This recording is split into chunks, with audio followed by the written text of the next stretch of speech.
नमस्कार मंडळी, आज आपण पाहणार आहोत लसूण चटणी झटपट अशी घरच्या घरी कशी बनवायची। त्यामुळे व्हिडिओ कुठेही स्किप न करता व्हिडिओ नक्की शेवटपर्यंत पहा। खमंग अशी घरच्या घरी लसूणची चटणी जी वडापावसोबत, भातासोबत किंवा भाकरीसोबत तुम्ही खाऊ शकता। त्यासाठी व्हिडिओ नक्की शेवटपर्यंत पहा। त्यासाठी आपण काय काय साहित्य घेतले ते येथे पाहूया। सर्वात प्रथम मी येथे साधं मीठ व सैंधव मीठ घेतलेलं आहे। 1 ते 2 चमचे साखर घेतलेली आहे।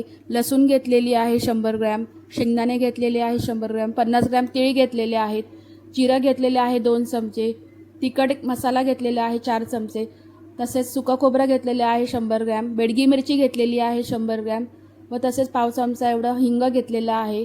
मसाला तुम्ही तुमच्या आवडीनुसार कमी जास्त करू शकता।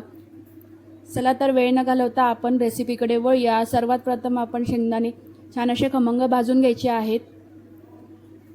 झटपट अशी होणारी लसूण चटणी आहे, त्यामुळे तुम्ही नक्कीच घरच्या घरी ट्राय करा। चव अतिशय छान लागते व भातासोबत किंवा भाकरीसोबत, चपातीसोबत तुम्ही नक्कीच खाऊ शकता। छान असे खमंग शेंगदाणे आपले भाजून झालेले आहेत, ते आपण आता एका ताटामध्ये काढून घेऊयात। त्यानंतर आपण आता यामध्ये सुकं खोबरं भाजून घेणार आहोत। सुकं खोबरं देखील 2 ते 4 मिनटं छान असं भाजून घ्यायचं आहे। 100 ग्रॅम एवढं आपण सुकं खोबरं येथे घेणार आहोत व ते देखील छान असं भाजून घ्यायचं आहे। तत्पूर्वी जर तुम्ही माझ्या चॅनलवर नवीन असाल तर नक्की माझ्या चॅनलला सबस्क्राईब करा। व्हिडिओ आवडले लाईक करा आणि व्हिडिओ कुठून पाहत आहात म्हणजेच कुठल्या गावातून किंवा कुठल्या शहरातून नक्की मला कमेंटमध्ये कळवा। छान असं खोबरं देखील आपलं आता येथे भाजून झालेलं आहे। आता आपण हे जे खोबरं आहे ते एका ताटामध्ये काढून घेऊयात।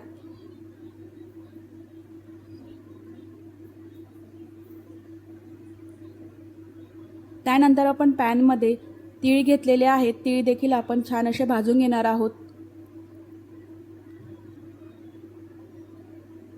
तिळामध्ये देखील भरपूर असे कॅल्शियम असल्यामुळे तिळाचे देखील फायदे भरपूर असे आहेत, त्यामुळे तिळाचे सेवन तुम्ही नक्की तुमच्या आहारात जरूर करायला पाहिजे।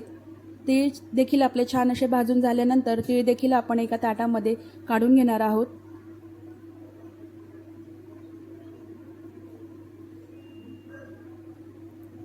त्यानंतर आपण त्याच पॅनमध्ये 1 ते 2 चमचे एवढं तेल घालून घेणार आहोत व नंतर जी आपण बेडगी मिरची घेतलेली आहे ती देखील आपण पॅनमध्ये छान अशी परतून घेणार आहोत। कुरकुरीत होईपर्यंत आपल्याला ही बेडगी मिरची छान अशी परतून घ्यायची आहे।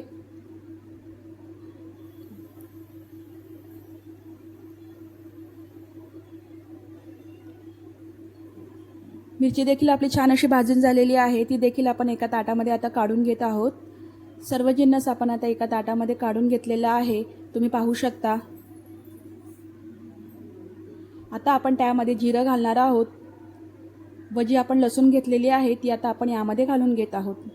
त्यानंतर आपण यामध्ये मीठ आणि साखर घेतलेली आहे चवीपुरती, ती आपण आता यामध्ये घालून घेतलेली आहे। सर्व मिश्रण छान असं चमच्याच्या साहाय्याने एकजीव असं करायचं आहे, म्हणजे सगळं मिश्रण एकत्र करायचं आहे।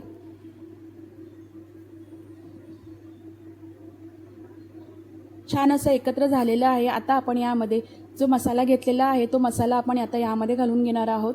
परत सर्व मिश्रण छान असं आपण एकत्र करून घेणार आहोत।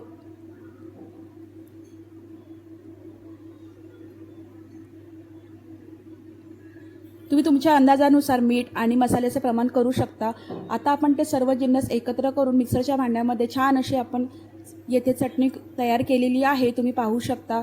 चटपट अशी ही चटणी आपली येथे रेडी झालेली आहे। लसूणची चटणी तुम्ही नक्की ट्राय करा व नक्की कमेंटमध्ये कळवा। भेटूया नेक्स्ट व्हिडिओमध्ये। स्वस्त राहा, मस्त राहा, बाय बाय।